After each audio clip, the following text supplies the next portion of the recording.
Dito na ba mga kapatid magtatapos ang gera dito sa Middle East, no? Dahil nagsalita muli si US President Donald Trump, natatapusin niya na ang gera kahit na walang deal dito sa Iran. Pag-usapan natin to mga tol. I'm just a young nigga chillin' on it. First time I seen ice was a So ayon dito sa The Wall Street Journal, yan, basahin natin itong report. Sabi rito, Trump tells aides is willing to end war without reopening Hormuz. Kung naalala ninyo mga tol, nitong nakaraan nagbigay siya ng ultimatum sa Iran. Nagsimula yan sa 48 hours, naging 5 days, naging 10 days. Ang sabi niya kapag hindi daw binuksan ng Iran itong Strait of Hormuz is tuluyan nilang wawasakin at bobombahin mga kapatid itong mga energy plant dito sa sa Iran. Ngayon dito sa panibagong report, sa pinakabagong report, 16 hours ago pa lang to mga tol. Dito mula yan sa The Wall Street Journal. Ito basahin natin. President Trump told aides he's willing to end the US military campaign against Iran even if the Strait of Hormuz remains largely closed. So willing na daw sila mga kapatid na tapusin ang ginagawang kampanya o action ng Amerika dito sa Iran kahit na hindi nabuksan itong Strait of Hormuz. Meaning kahit na hindi na sumunod itong Iran sa kanyang banta. Diba? Sabi niya nga sisirain niya mga tol itong mga facilities dito sa Iran, yung Karg Island, yung desalinization, 'di ba, facilities kapag hindi daw binuksan ng Iran etong Strait of Hormuz. Ngayon, ang tanong, dito ba'y lumalabas na parang inaamin? Ito'y tanong lang naman mga tol, dito'y lumalabas ba na parang inaamin ni Trump na hindi niya talaga kaya itong Iran mga tol? Well, yun lang itanong lamang kasi dito sa kanyang mensahe, willing na daw siyang tapusin to end the US military campaign against Iran even kahit na if the Strait of Hormuz remain largely closed, no? Administration officials said likely extended the Iran firm grip on the waterway and leaving a complex operation to reopen it for a later date. In recent days, ito yung sinasabi natin kanina, Trump and his aides assessed that the mission to pry open the choke point would push the conflict beyond his timeline of war to 6 weeks. He decided that the US should achieve its main goals of hubbling Iran's navy and its missile stocks and wind down current hostilities while pressuring Iran diplomatically to resume the free flow of trade.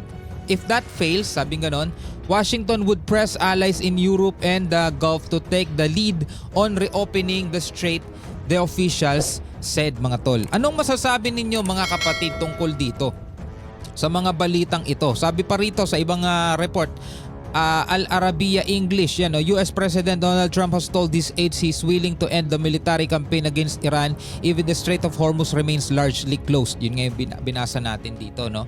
So kahit nasarado itong Hormuz at hindi talaga niya napuwersa itong Iran na buksan ito, kasi yun yung yun yung threat niya mga tol, kapag hindi daw binuksan ng Iran itong Strait of Hormuz at hindi nakipag-deal, diba, binasa natin yun nung mga nakaraan sa mga report, is kikilos sila. At sabi pa nga ganun nung kanyang secretary, Trump is does not bluff, sabing ganun, diba? Taalala niyo yun, Trump does not bluff. He is ready o he is prepared to unleash hell. Lahat yan mga tol natatandaan natin. Pero ito bang mensaheng ganito ni Donald Trump ay dapat nating ikalungkot? Hindi, dapat nga nating ikasaya yan Kasi baka sakali kung sakasakali mga tol natitigil ang Amerika at ihihinto nila ang paggera dito sa Iran mga tol, is baka bumalik na ulit sa normal ang lahat. Pabuksan na ulit yung Strait of Hormuz. Hindi natin alam kung mananatiling i-hold o mananatiling hostage ng Iran etong Strait of Hormuz kahit na tumigil na ang Amerika. Kasi alam naman natin kahit tumigil ang Amerika, tuloy pa rin ang bakbakan dahil etong Israel, diba, is patuloy pa rin na bumubomba rito sa Iran. Di natin alam mga tol, pero kung sakasakaling matatapos na etong gulo o etong gera dito sa Iran mga tol, baka sakaling mabuksan na itong Strait of Hormuz at bumalik na ulit sa dati, no, sa dati ang lagay ng ating mundo. Bagamat mahirap na nga no, yung mga panahon na yon. Mataas na nga yung presyo ng gasolina sa 57 pesos mga tol Pero di hamak na mas okay naman yun kaysa sa ngayon na magkano presyo ng gasolina. Diba? At pag yan ay tumagal pa, pag tumagal pa itong gerang to mga tol, kasi ito si Trump pabago-bago ng isip Ganito sasabihin ngayong umaga, iba sasabihin mamayang hapon, iba ulit ang sasabihin mamayang gabi. So hindi natin alam mga tol kung ano ba talaga ang susunod na mangyayari. Tayo ay nakaabang lang, diba?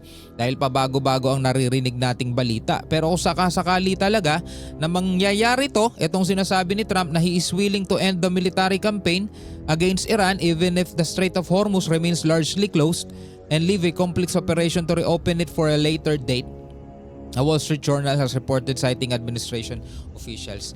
No, sana nga mga kapatid ay magkaroon na ng kapayapaan at hindi natin alam talaga mga kapatid, lahat tayo palaging nakasana lang Anong masasabi mo rito mga tol? Comment ka sa ibaba. Kasi sabi rin ni Trump mga kapatid sa iba pang mga report, eto mula naman to sa I-24 News English. Sabi ni Trump, what happens in the Strait of Hormuz we will have nothing to do with. Wala kaming kinalaman dyan, sabing ganon. Kung ano man daw ang nangyayari dito sa Strait of Hormuz, wala daw silang kinalaman doon mga tol, sabing ganon. US will leave Iran. Aalis na daw ang US sa Iran within 2 to 3 weeks with or without Iran deal. Mga tol, sabing ganon ni Trump So sa madaling salita, baka hindi niya na ituloy o itutuloy pa rin kasi hindi nga natin alam, di ba? Sabi ko nga sa inyo, pabago-bago isip ni Trump Di natin alam kung itutuloy niya, binigay niyang 10 days ultimatum o obliterated, di ba? Sabi niya, lagi niyang sinasabi yun. Kapag hindi daw nangyari yung deal, naalala ninyo mga tol, ito pakita ko sa inyo yung yung message niya. Yan, ito kung naalala ninyo tong post na to mga kapatid, pinost ng Fox News. Ito yung sinabi mismo ni Trump. The United States of America is in serious discussion with a new and more reasonable regime to end our military operations in Iran.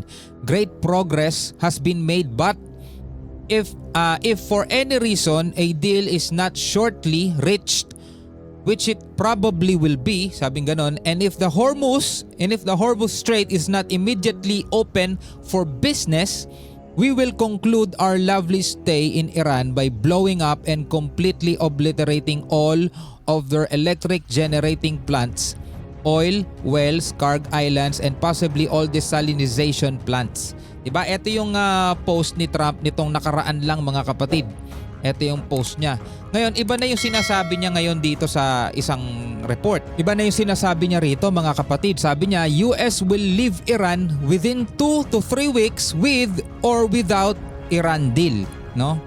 Meron daw man o walang negosasyon o deal, is aalis na ang Amerika. Pero syempre, hindi natin alam kung ano pa ang pinakamalalim na nilalaman nitong mensaheng to. Hindi naman niya nabanggit na hindi na sila bobombahin ng Iran. Baka eto na yung tinutukoy niya na tawag dito, tatapusin na nila etong gera sa Iran by, sabi niya ganon, by blowing up and completely obliterating all of their electric generating plants, oil wells, and Karg Island, and possibly all desalinization plants which we have purposefully not yet touched.